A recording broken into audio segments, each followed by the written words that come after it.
नमस्कार। आप देख रहे हैं काशी उजाला न्यूज। इस वक्त हम वार्ड नंबर 32 उर्मिला पांडे जी के घर पे आ चुके हैं। बहुत सारे बात करेंगे और जानेंगे कि इस चुनाव में विजय का तिरंगा जो फहराया है, और बात करेंगे कि जो शपथ ग्रहण माता जी ने किया है, इसी के बारे में चर्चा हम करेंगे। माता जी प्रणाम। आपको बहुत बहुत बधाई हो। इस चुनाव में 3 गांव का चुनाव था और इस विजय पताका पे आपने जो विजय का तिरंगा फहराया है, आपको बहुत बहुत बधाई हो।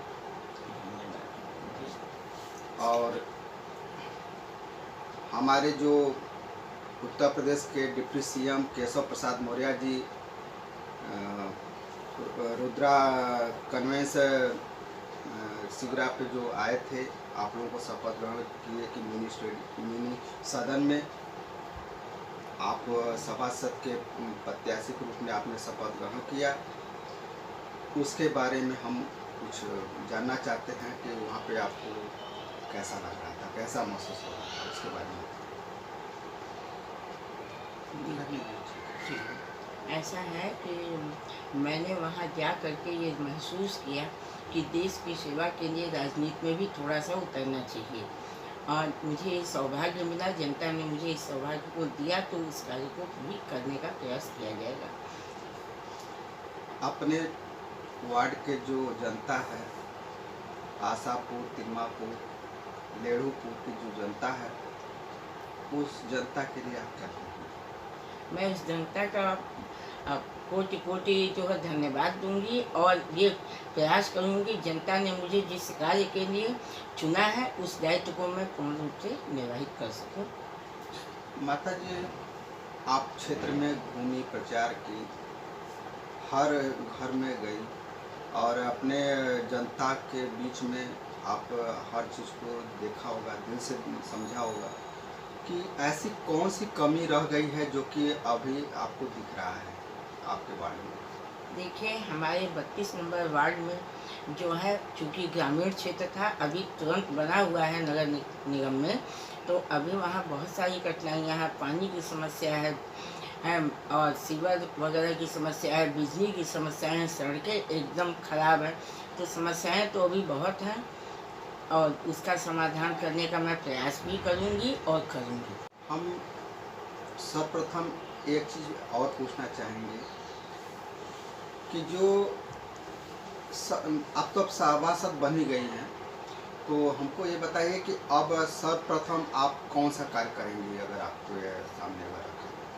सर्वप्रथम तो पानी की निकासी का कार्य होना चाहिए, क्योंकि जगह जगह सड़कों पर पानी जो लग जाते हैं, और बरसात आएगी तो ये समस्या और भी जटिल हो जाएगी, और जगह जगह बिजली के तार जो गड़बड़ हुए हैं उनको सही करवाया जाएगा, नहीं तो बरसात के सीज़न में अर्थिंग देगा, और जिससे जनता को बहुत ज़्यादा दुर्घटनाओं का सभी सामना करना पड़ेगा। आपके क्षेत्र में एक मुस्लिम बस्ती है, हरिजन बस्ती है, बहुत गरीब तबके के वहाँ पे निवास करते हैं। वहाँ पे पता लगा कि हमने देखा भी है कि वहाँ पे सफाई कर्मी नहीं जाते हैं, कूड़ा करकट वहाँ पे कभी उठाते नहीं हैं। तो थोड़ा सा उस पर हम फोकस करेंगे, इस पर थोड़ा सा। देखिए, अभी तक तो ऐसा था कि ये गांव में था, तो गांव में तो सफाई कर्मी जाते ही नहीं है, जो कि है। अब ये नगर निगम में परिवर्तित हुआ है, तो ऐसी स्थिति में वो घर घर जाएंगे और उसकी रिपोर्ट हम लोग खुद लेंगे, क्योंकि वहाँ उनको नियुक्त किया जाएगा। नियुक्ति तो पहले से है उनकी, और काम क्यों नहीं करते हैं थोड़ा सा? नहीं, पहले से उनकी नियुक्ति नहीं है। गांव में किसी भी सफाई कर्मी की नियुक्तियाँ नहीं हैं, क्योंकि कुछ दिनों से ये चल रहा था कि अब ये नगर निगम में आ रहा, तो जो ऑन रोड है वहाँ पर ही वो क्यों जाते हैं। अभी तक गांव में वो गए नहीं, और चूँकि अभी तक वही प्रधान को ही लोग मान रहे थे, प्रधान ने कभी ये प्रयास भी नहीं किया कि नगर कर्मी क्यों यहाँ नहीं आ रहे, सफाई कर्मियों को यहाँ आना चाहिए, उनसे बात करनी चाहिए। तो उसका रीज़न क्या था? उसका रीजन था कोई ध्यान नहीं देता था। और आजकल तो सभी लोग ये सोचते हैं कि ठीक है, जितना काम हो गया, जो सामने दिख रहा फ्रंट वो सही होना चाहिए। उस समय दायित्व इन लोगों का बनता था कि जब तक नया चुनाव नहीं हुआ है, ये अपने गांव की सफाई करवाते उनसे। अगर वो कहते कि नहीं तो इस बात को आगे रखा जाता, क्योंकि जनता भी ये नहीं करी, ये कह रही कि सफाई कर्मी नहीं आए, लेकिन उन्होंने कभी नहीं ये बात कहा कि मेरे प्रधान ने कहा, वो फिर भी नहीं माने।